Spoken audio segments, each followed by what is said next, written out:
Boa noite a todos, sejam bem-vindos aí a mais uma palestra da Congregação Espírita João Evangelista. É só chegar, compartilhem com outras pessoas para que tenham a oportunidade de mais um estudo à luz da doutrina espírita. Olá, Wanda, boa noite.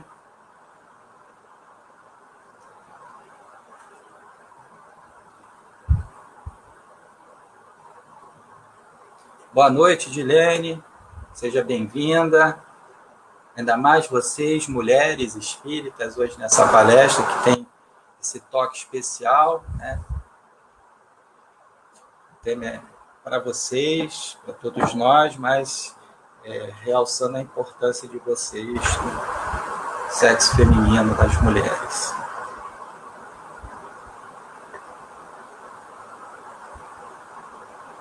Muito bem.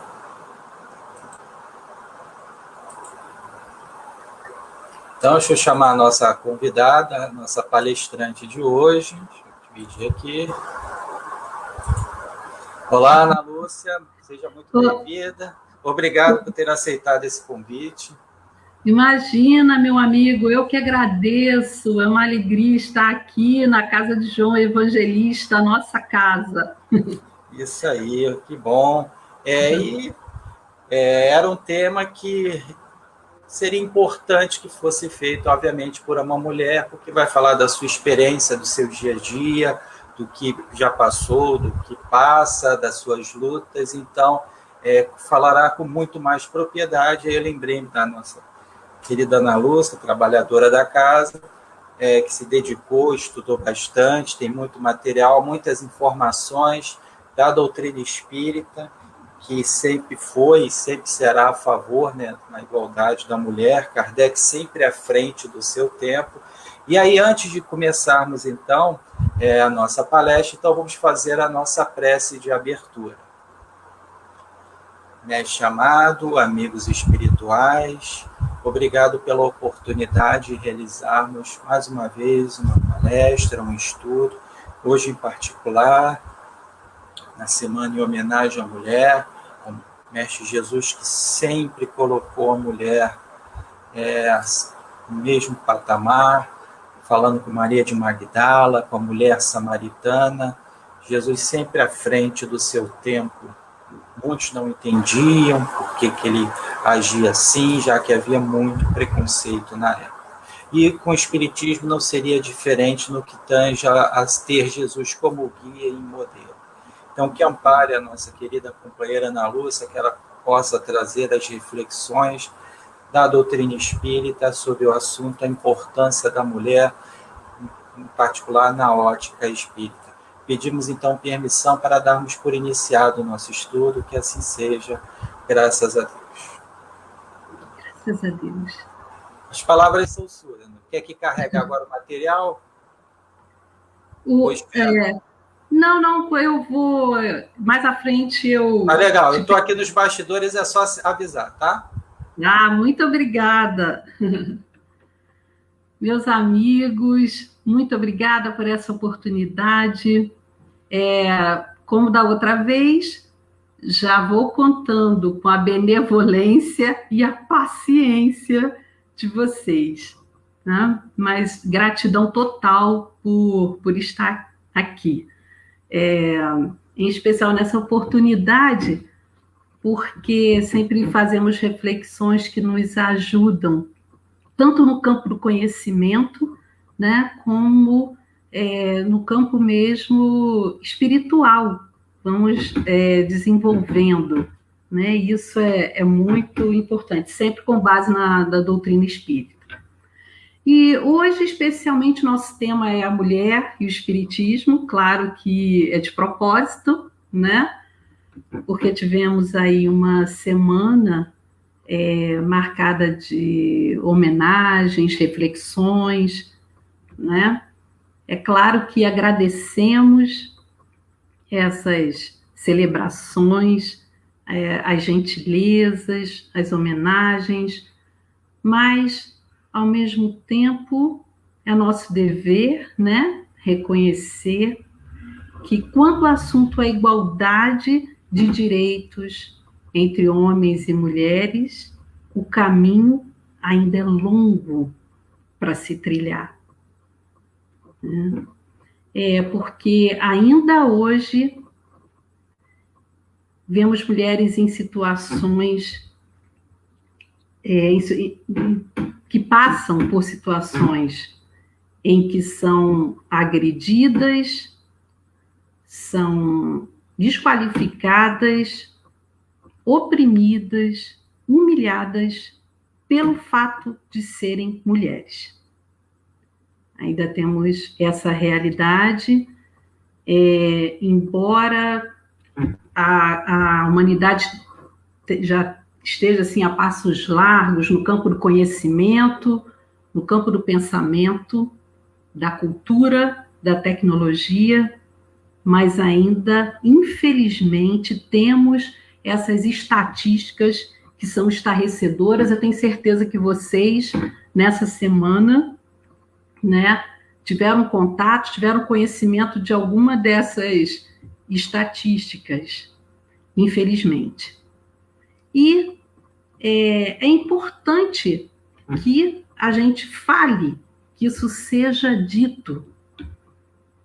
É importante que tenhamos um olhar desperto, um olhar atento, porque toda situação que exige transformação, né, a gente precisa estar atento. Então, é nesse sentido que nós temos essa necessidade de ampliar o nosso olhar e reconhecer a necessidade de avanços nesse campo. E aí, a gente vai começar com uma reflexão, né? Mas e a doutrina espírita? Como trata a questão da igualdade de direitos entre homens e mulheres? Como será que a doutrina vai lidando com essa questão? E aí, meus amigos, a primeira coisa a ser dita é que a doutrina, os espíritos tratam como uma questão que está na natureza, em harmonia com a lei da igualdade, uma lei natural, uma lei de... Então, a igualdade de direitos entre homens e mulheres, ela é da natureza. E essa lei divina, o que diz essa lei divina da igualdade? É que todos são iguais perante Deus. Então, é a primeira questão basilar desse tratamento. E mais, né? E mais, avançando. A doutrina espírita, nos seus fundamentos, né, traz um fundamento que já vai afastando qualquer possibilidade de retrocesso em relação à desigualdade, a adotar um olhar de desigualdade entre homens e mulheres, que é o princípio de que somos espíritos. Somos espíritos essencialmente iguais, criados por Deus, simples e ignorantes. Deus não criou uma alma feminina e uma alma masculina. Os sexos só existem no organismo material, no organismo biológico. Então, essa é a primeira questão fundamental, né? Porque os sexos não estão no espírito, estão no organismo. E avançando ainda nessa, para realmente fundamentar dentro dessas questões da natureza, e não é nem uma questão filosófica, é uma questão natural, a forma como a doutrina e os espíritos colocam. É que para progredirmos, precisamos passar por todas as experiências, precisamos adquirir todos os conhecimentos. E como isso se dá? Como é possível isso acontecer? Alternando as nossas vivências. Então, ora vimos como homens, ora vimos como mulheres, ora vimos brancos, negros, amarelos, vimos como trabalhadores braçais, outras vezes como trabalhadores intelectuais, vimos como ricos, pobres. Temos a necessidade de conhecer todas as experiências para avançarmos na nossa senda evolutiva. Essa é uma questão basilar. Então, a desigualdade não faz sentido dentro dessa lógica, porque naturalmente vamos tendo todas essas experiências. Assim, o princípio da igualdade está fundamentado na natureza, no espírito. Então, é uma questão realmente fundamental, né? É preciso que se diga, e Kardec vai pontuando, que muitas das considerações que estou fazendo é com base em um artigo da Revista Espírita, é importante que se diga, né? A Revista Espírita, que é um periódico mensal, é uma espécie de tribuna livre, né? Onde os assuntos eram discutidos, e essas considerações aqui, muitas delas têm base num artigo publicado na Revista Espírita, de 1866, As Mulheres Têm Alma. Kardec vai desenvolvendo, né? Todo nesse sentido. E nesse artigo, como ele coloca claramente, não é uma concessão. A questão da igualdade de direitos entre homens e mulheres não tem que ser vista como uma concessão feita pelo homem, ou por um desenvolvimento das boas maneiras, né? Nem não é por um ato de generosidade, de justiça que tenha se desenvolvido e tenha chegado. Não foi por concessão, é uma questão natural. E, obrigatoriamente, o progresso da humanidade vai precisar abarcar isso. Porque qualquer coisa contrária a isso é sinal de atraso. É sinal do predomínio da força bruta sobre o desenvolvimento, né, sobre a inteligência. Então, que isso seja colocado. E é interessante também nós pontuarmos aqui que Kardec pergunta aos espíritos na questão 817 se são iguais perante Deus o homem e a mulher e têm os mesmos direitos, né? Então, ele pergunta na 817. São iguais perante Deus o homem e a mulher e têm os mesmos direitos? E vejam, meus irmãos, o que os espíritos respondem. Deixa eu só botar aqui os óculos só um minutinho para... Não outorgou Deus a ambos a inteligência do bem e a faculdade de progredir?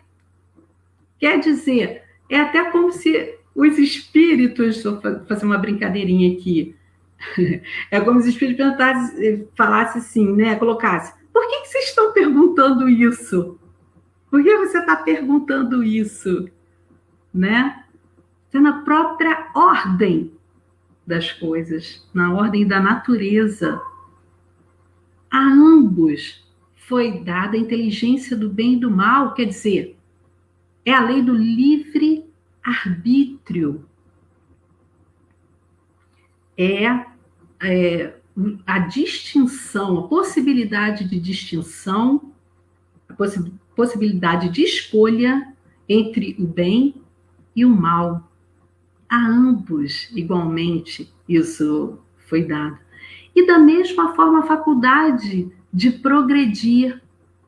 E que progresso que se faz à medida das boas escolhas que o espírito vai fazendo ao longo da sua trajetória. Né? E como vimos anteriormente, do espírito, que não tem sexo. Mas, vamos fazer aqui uma observação, porque alguém poderia falar, né? Poderia pontuar assim. Uma pergunta que não quer calar. Se o espírito não tem sexo, né? O espírito não tem sexo, eu não sei, quer dizer, eu até vou colocar aqui, é importante que a gente fale, porque a gente traz conceitos e todos nós vamos consolidando esses conceitos, mas talvez vocês possam até achar, mas isso é óbvio, né? Mas é importante que a gente traga e afirme, né? Confirme e consolide esses conceitos fundamentais. E aí a gente poderia fazer a pergunta que não quer calar, né? Se os espíritos não têm sexo, por que, ao se manifestarem para nós, quer em sonho, quer em aparições para médiuns videntes, se apresentam sob a forma masculina ou feminina, né? Nós, em variadas manifestações, ou mesmo mensagens ou aparições, geralmente temos essa forma. Mas é só a título aí de esclarecimento, né? É porque se apresentam através do perispírito. Que é uma espécie de quê? De envoltório fluídico do espírito, um corpo semimaterial, que serve ali de intermediário das sensações entre o corpo físico e o espírito. E o espírito, ele sofrendo a influência do organismo quando estamos encarnados, né? O espírito sofre a influência do organismo físico. O espírito é constrangido ali, né? No sentido de ter que se adaptar, de ter que se dobrar muitas vezes às exigências do organismo. Quando o corpo físico, quando desencarnamos, quando esse corpo físico morre, né? Essas influências, elas não desaparecem instantaneamente, não. Né? Elas continuam. E, então, esse caráter dos sexos, ele continua ainda no perispírito, né? e também pela própria necessidade, muitas vezes, dessa comunicação, do reconhecimento do encarnado em relação ao desencarnado, né, para que possam ser reconhecidos. Então, que nós façamos isso aqui é apenas uma lembrancinha, tá?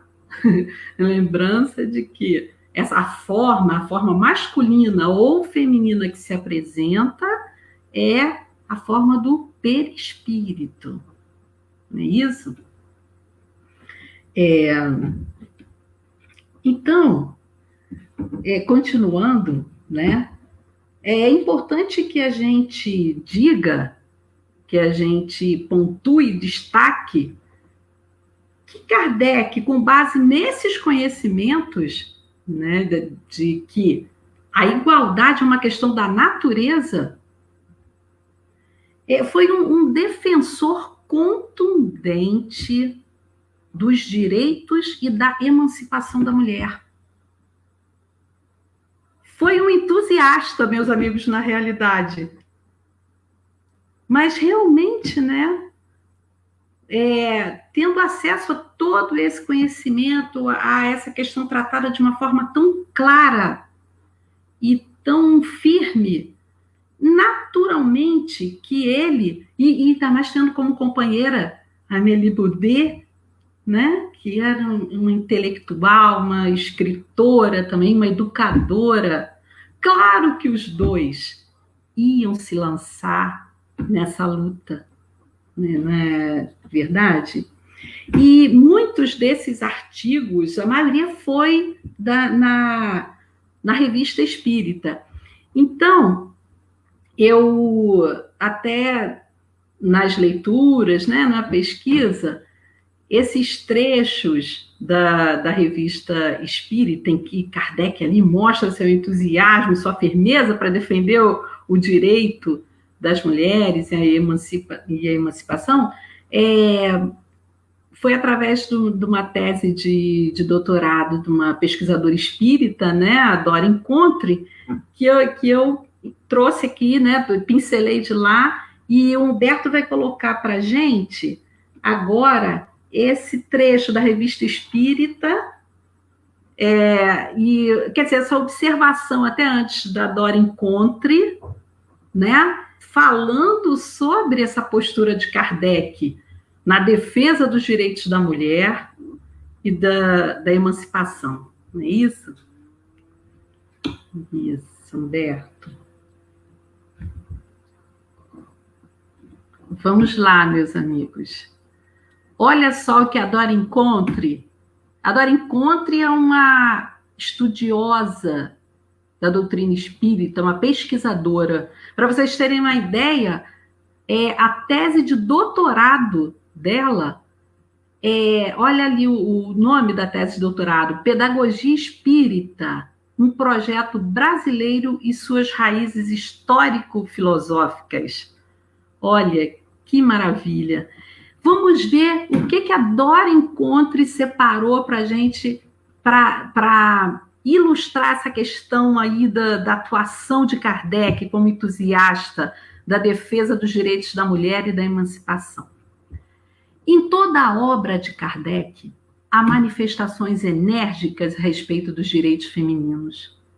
Na Revista Espírita, ele registra cada passo do processo de emancipação, noticia mulheres que se diplomavam, algum rincão dos Estados Unidos em que a mulher houvesse conquistado o poder do voto, mulheres profissionais e literatas iam.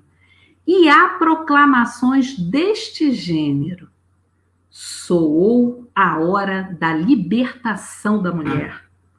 Ela quer ser livre e, para isto, há que libertar a sua inteligência dos erros e dos preconceitos do passado. Seu pensamento é livre e nenhum poder do mundo tem o direito de a escravizar aos seus interesses e às suas paixões.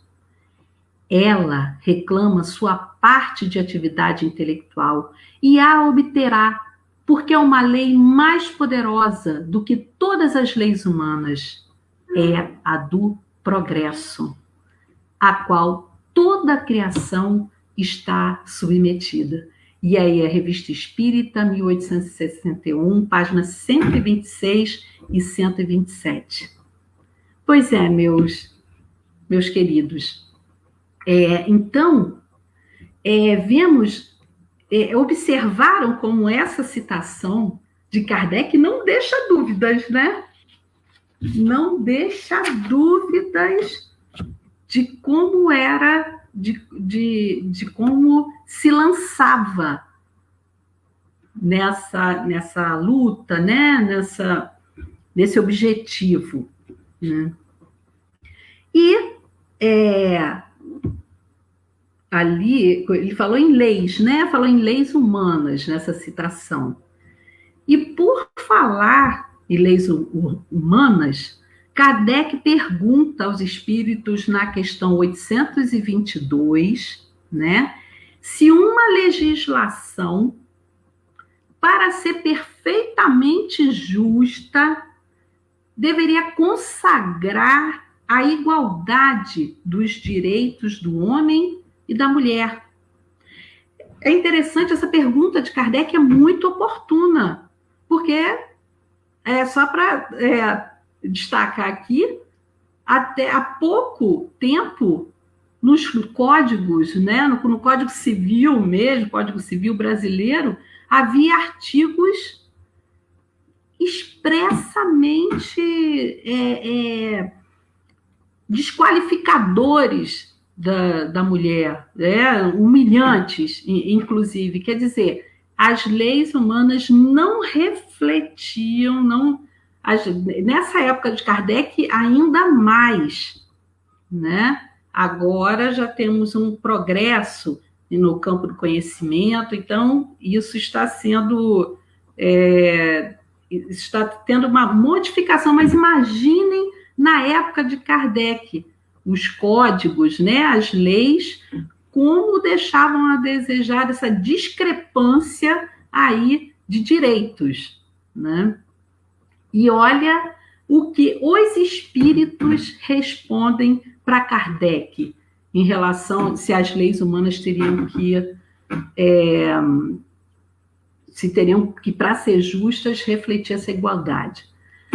A lei humana, para ser justa, deve consagrar a igualdade de direitos entre o homem e a mulher. Todo privilégio concedido a um ou a outro é contrário à justiça. A emancipação da mulher segue o processo de civilização. Sua escravização marcha com a barbárie. Os sexos, aliás, só existem na organização física, pois os espíritos podem tomar um e outro, não havendo diferenças entre eles a esse respeito. Por conseguinte, devem gozar dos mesmos direitos.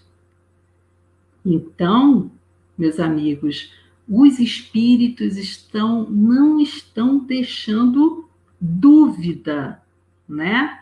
Que qualquer aviltamento dos direitos, qualquer humilhação, qualquer subjugação, a doutrina espírita ela é contrária expressamente a qualquer tipo de subjugação, inclusive a subjugação baseada no gênero, né? Na questão de gênero.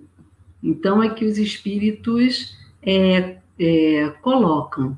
Isso seria realmente expresso.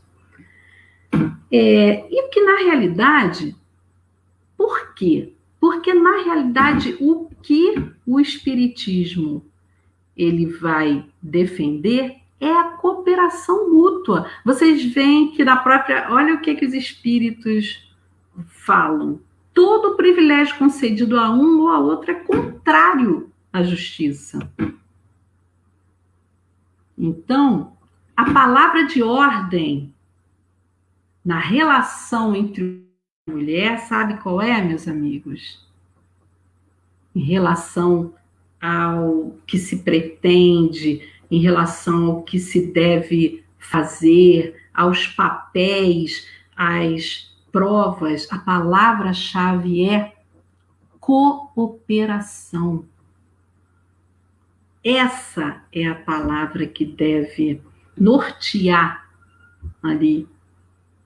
É justamente essa cooperação mútua para que os dois se ajudem na superação das provas da vida, em especial nas questões da família, não é?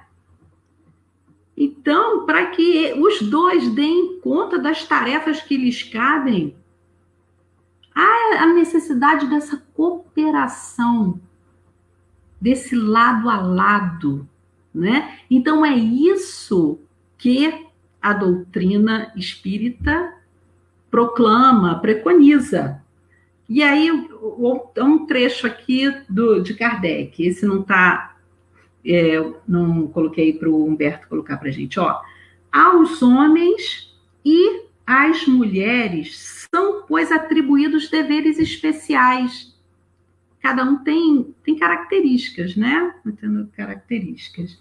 Igualmente importantes na ordem das coisas. São dois elementos que se completam, um pelo outro. Olha aí essa mútua cooperação. Então, o que se deve buscar é essa complementação, né? Essa ajuda mútua. Aliás, não só entre homens e mulheres no sentido da família, mas que essa busca, né, esse preceito ali da cooperação, da busca do entendimento, na realidade está na lei maior, né? Que nós sabemos, daqui a pouquinho a gente vai falar um pouquinho mais da máxima de Jesus. A gente já vai falar. Então, dentro desses deveres especiais, dentro das características de cada um, a gente percebe que o espírito encarnado no corpo feminino geralmente tem experiências que despertam mais o quê? Né, nele? Despertam mais a sensibilidade e a subjetividade. Não é isso? O olhar feminino, né? O olhar feminino acerca da vida, das pessoas, das situações, ele é peculiar. Em comparação com a objetividade que caracteriza a percepção ali masculina das coisas. Mas vocês vejam bem a questão da complementação, né? Como é importante tanto essa subjetividade, essa sensibilidade, como essa objetividade. Um apoiando o outro em tudo, né? Então, é nesse sentido. Na experiência da maternidade, olha, a experiência da maternidade, nós mulheres temos a oportunidade de vivenciarmos o maior amor que um ser pode votar a outro, né? Pode dar a outro, né? Nessa experiência terrestre, nos círculos terrestres, como isso aí é um trecho da pergunta 385 do Livro dos Espíritos. Na condição, né, de mães, temos essa vivência, temos essa oportunidade de de viver esse amor que é o que mais se aproxima, poderia mais se aproximar, esse amor de pureza, né? Um amor, claro, que guardadas ali todas as proporções, devido ainda a nossa, todo o nosso atraso ainda, todas as virtudes que precisamos ainda consolidar no nosso ser, para que tenhamos, né, essa plenitude no amor de Deus, o amor de Jesus. Ainda estamos distantes, mas ainda assim o amor de mãe é o que mais, já nos dizem os espíritos, é o maior amor que se pode viver e é o que se pode experimentar, né? E certamente essa oportunidade abre comportas no nosso ser espiritual, abre portas no sentido simbólico ali, para que a gente possa dar um passo à frente para viver esse amor universal, né? E nos instrumentaliza, nos dá ferramenta, ou seja, damos um passo à frente na direção daquela máxima de Jesus. Jesus disse que toda a lei e os profetas estariam contidos, que amar a Deus sobre todas as coisas e ao próximo como a si mesmo, né? Então, nessa máxima que Jesus nos ensinou, né, nos deixou, é justamente em que vamos vivenciando esse amor incondicional, um desprendimento, a renúncia, o entendimento do outro, é o fazer ao outro o que a gente gostaria que o outro nos fizesse. Então, realmente, a maternidade é um campo bendito, né? Nos auxilia muito nessa empreitada, né? Da empreitada do espírito na senda evolutiva, não é isso? E também eu queria deixa eu ver aqui como é que está a nossa hora. Acho que vai dar tempo.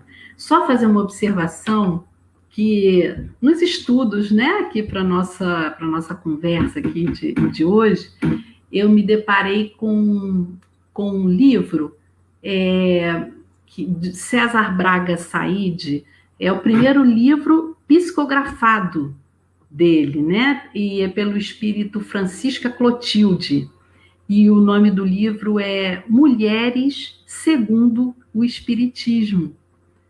Não tive a oportunidade de ler, foi prevista, né, dele que estava fazendo a apresentação desse livro, e em alguns momentos eles leram alguns trechos da benfeitora espiritual, né?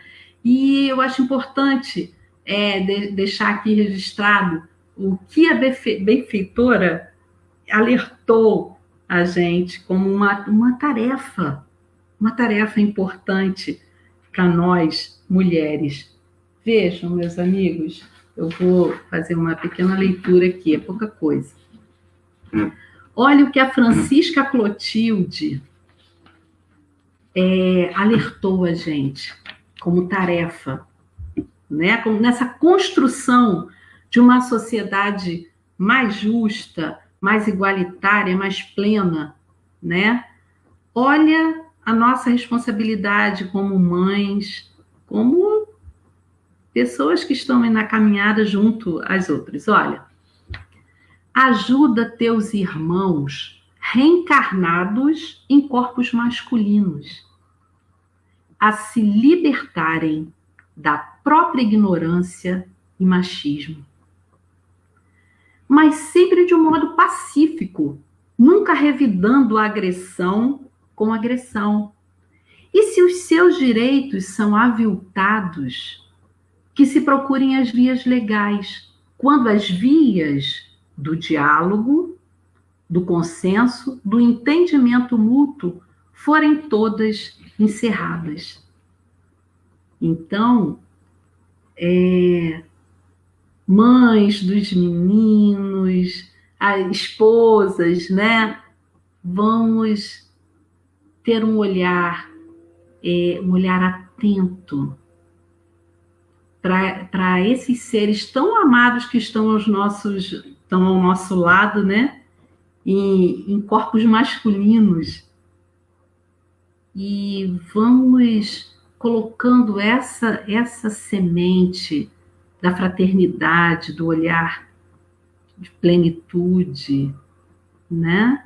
E o olhar da verdade, da natureza, como os espíritos nos alertaram, né? Somos todos espíritos. Então, temos essa responsabilidade aqui, né? Então, vamos esquecer de aproveitar essa oportunidade. Eu juro para vocês que eu tô buscando ser atenta, né? Mãe de 2 filhos, homens, né? E eu procuro eles assim, nesse ponto, acho que são espíritos também que têm uma naturalidade em relação, olham de uma forma natural a questão da igualdade, graças a Deus, mas mesmo assim eu vou ficando bem atenta para ver se as convenções da sociedade muitas vezes podem contaminar um pouquinho algumas atitudes sutis, né? Então possamos ter esse olhar, tá bom? Mas assim, não estou falando mal dos meus filhos, não, só estou assim, pelo contrário, fazendo essa observação para que a gente não perca a oportunidade, tá bom? E agora, o que nós vamos fazer, meus queridos? Olha, porque nosso tema é a mulher e o espiritismo, né? E que tal agora nós trazermos aqui à tona, destacarmos o exemplo de uma mulher espírita inspiradora?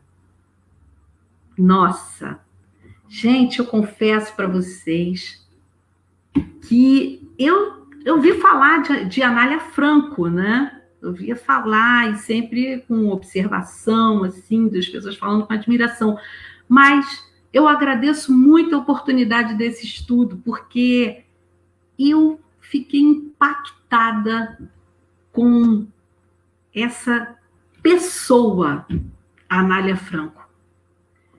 E antes até de que a gente fale ali um pouco, só para situar vocês que a Anália Franco, ela viveu de 1853 a 1919. Nasceu aqui no Rio de Janeiro, né, mas viveu a maior parte do tempo em São Paulo. E só para situar, só para trazer a lembrança, era a época ali no processo da abolição da escravatura, né? E vocês devem saber que, infelizmente, não houve por parte das autoridades, da sociedade, uma preocupação, um projeto de acolhimento dos escravos recém-libertos, né? Então, as condições daquela sociedade para os negros, né, recém-libertos, eram de abandono. E também é importante que se diga que antes da promulgação da Lei Áurea, né, que foi em 1888, houve estágios anteriores, e esses estágios anteriores, por exemplo, a Lei do Ventre Livre. Então, que a partir daquela promulgação ali, daquela data, as crianças negras que nasceriam seriam libertas. Mas não houve uma preparação. As crianças eram abandonadas, né?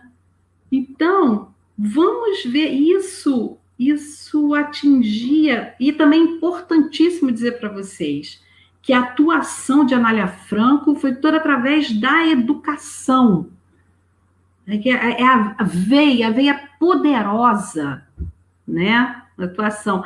Ela começou muito cedo como assistente da mãe, mas já com 15 anos já era professora autônoma, já estava ali em campo, trabalhando. Então, isso é importante dizer. E aos 24 anos, ela frequentou a escola normal, né? E aí, toda a luta, o movimento, né, de busca de transformação foi através da educação. Agora a gente vai ler, Humberto. Agora a gente vai ler, pode botar isso. Olha só, gente, o que... e também essas observações também foram retiradas dessa tese de doutorado da Dora Encontre, tá? Pedagogia Espírita.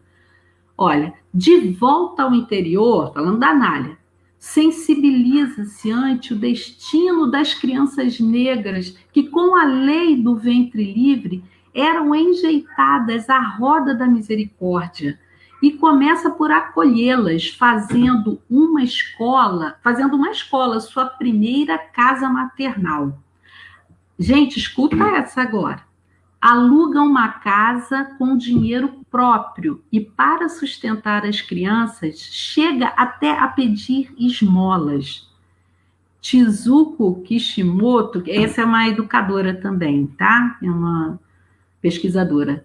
Chizuko Kishimoto comenta: o comportamento insólito para a época, quer dizer, raro para a época, de uma professora espírita proteger negros, filhos de escravos, pedir esmolas pelas ruas em pleno regime monarquista, católico, escravocrata, gera um clima de antipatia e rejeição entre os moradores da região ante a figura daquela mulher considerada perigosa, e seu afastamento da cidade já é cogitado quando surge um grupo de abolicionistas e republicanos a seu favor. Gente, só para vocês, quando eu li eu não tinha entendido, tive que buscar para entender. Lá em cima, quando fala assim, eram enjeitadas à roda da misericórdia, é que nessa época existia um mecanismo mesmo de abandono das crianças. Era uma roda, uma espécie de um cilindro que se colocavam em algumas casas e em casas assim de caridade. E aí as crianças eram colocadas ali, eram abandonadas nessa roda, né? E a partir daí vários problemas aconteciam. Muitas vezes a própria instituição que recolhia essas crianças negras acabavam reescravizando essas crianças. Então, Anália Franco, com esse espírito, essa força libertária, né, imbuída dos princípios do Evangelho, vendo esse estado de coisas, ia realmente fazer de tudo para que dar um passo, né, em direção a essa mudança. Então, esse dos problemas sociais mais prementes para análise estão a marginalização da criança negra, o abandono da mulher e da criança pobre e da discriminação religiosa. E aí, a gente vai ler agora. Olha como ela atuava. Assim, em 1901, funda a Associação Feminina Beneficente e Instrutiva, com o apoio de outras mulheres, de seu companheiro Francisco Antônio Bastos, de lojas maçônicas e confrades espíritas. Atira-se a uma atividade febril, ou seja, ia abrindo muitas escolas, porque via necessidade, né? A associação constitui creches e asilos em todo o estado de São Paulo, cujos objetivos são, primeiro, recolher as mulheres pobres, com ou sem filhos, que se acham desamparo. Segundo, meninas órfãos ou filhas de pais inválidos. Terceiro, meninos com suas mães até 8 anos. Quarto, os filhos de mães operárias de 2 anos para cima. Quinto, criar aulas de instrução primária, secundária e profissional. Olha a cabeça dessa mulher, como está realmente muito à frente de seu tempo. diurnas e noturnas para as asiladas ou não, seja, criar sessões especiais para enfermeiras e mulheres arrependidas, certamente arrependidas devem ser as mães solteiras. É preciso lembrar que era desesperadora a situação das mães solteiras e de mulheres em geral que infringissem os rígidos conceitos morais de então. Gente, as mulheres, as mães solteiras eram consideradas pária da sociedade nessa época. Todo o tipo de abandono, né, e de preconceito e de rejeição. O que a Anália pensou? Não, essas mulheres, elas precisam, através da educação, precisam conseguir uma transformação da situação delas, precisam ser profissionalizadas, precisam aprender uma profissão para que possam elas próprias cuidarem do destino delas. Imagina esse pensamento no final do século XIX. Imagina, gente. Então, tem mais algum, Humberto, algum trecho? Não, né? Sim. Não, exatamente. Só para pontuar essa necessidade da educação profissional, né? É esta educação que damos às nossas asiladas, preparando-as pelo estudo e pelo ensino profissional, para que possam viver sozinhas, movendo-se na sua esfera própria. Quando lhes seja preciso fazerem o seu próprio destino, independente de qualquer auxílio ou de qualquer proteção. É muito libertária, né?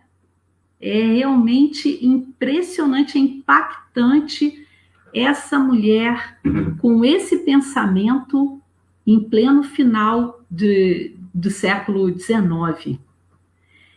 E, meus irmãos, também uma característica muito interessante das instituições de Anália Franco, né, que a Anália Franco criou. Ela era espírita confessa, espírita declarada, mas não ensinava religião nas suas instituições. Olha que coisa interessante. Ela primava pelo respeito às crenças das asiladas, das pessoas que ela abrigava. Então, as ideias que ela difundia ali nas escolas maternais e tudo, eram ideias no sentido de ecumênico, né? Ideias em relação a Deus, a existência de Deus, a imortalidade da alma, a fraternidade humana, a oração. Então, isso ela divulgava, ela fazia, mas não ensinava espiritismo. Olha, gente, que espírito esse, Anália Franco, né? Então, justamente esse caráter, né? A atuação dela, e com base nos preceitos espíritas, mas sem fazer proselitismo religioso, sem sectarismo, né? No sentido da intolerância, era de realmente colocar em prática os princípios doutrinários, os princípios da doutrina, e utilizando a educação como uma alavanca, poder transformador.